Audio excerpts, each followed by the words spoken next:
Bonsoir, bonsoir. Et on est donc le dimanche 18 février. Des tours du monde, j'en avais déjà fait. Est-ce que celui-là, c'est le plus éprouvant? Il n'y a pas d'échelle dans les tours du monde. C'est comme la vie, en fait. Tu te dis pas. C'est rare que tu te dises, j'ai une échelle où j'ai. Ouais, si tu te dis peut-être que dans cette période-là de ma vie, j'étais plus heureux ou moins heureux, ou que ça, je l'ai mieux ou moins bien vécu.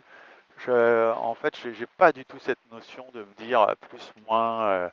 Euh, Encore une fois, c'est beaucoup plus nuancé que ça. C'est beaucoup plus.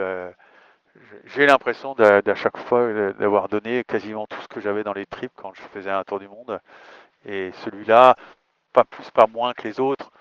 Alors, celui-là, je l'avais déjà fait, donc j'étais pas dans les mêmes dispositions, mais pas avec un bateau comme celui-là. J'ai eu plus d'avaries parce que les bateaux sont plus complexes, donc plus difficiles à gérer. Et j'ai découvert plus de choses que je pensais qu'on avait validées et que finalement, non, pas sur la durée. Donc, mais ça, c'est normal. Par contre, ça fait mal à l'orgueil de la compétition, à l'orgueil du compétiteur, parce que là, on est dans une course. Donc forcément, on se juge, on se jauge, on se compare, on s'étalonne. Or, c'est le danger de la compétition. Il faut être capable de faire sa course dans la course sans justement tomber dans ce piège de ce.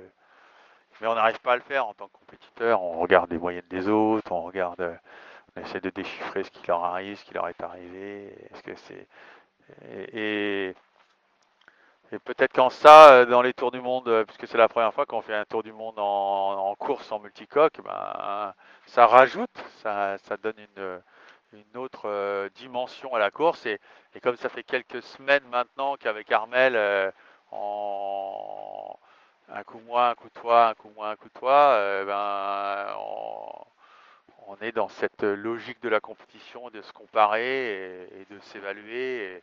Et quand on a le privilège, cette chance ou l'angoisse d'être chassé ou de chasser un garçon comme Armel Lecléache, c'est pas pareil. C'est plus éprouvant, c'est quelque chose que j'allais rechercher, que j'avais envie, et de me comparer aux meilleurs, c'est très grisant.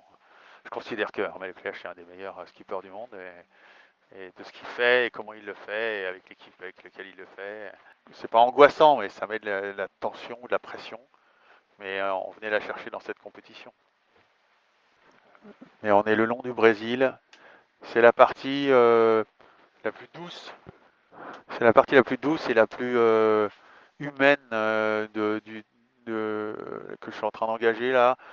Parce que le bateau va pas trop vite. Le vent a molli, la mer aussi s'est calmée. Et là, j'ai 2 jours pendant lesquels c'est doux, c'est très reposant. Peut-être pas ce mot-là, parce qu'il n'existe pas sur un bateau comme Sodebo, mais euh, j'aime bien à la descente et à l'aller, c'est ce tronçon de ce parcours qui est doux comme une nuit brésilienne.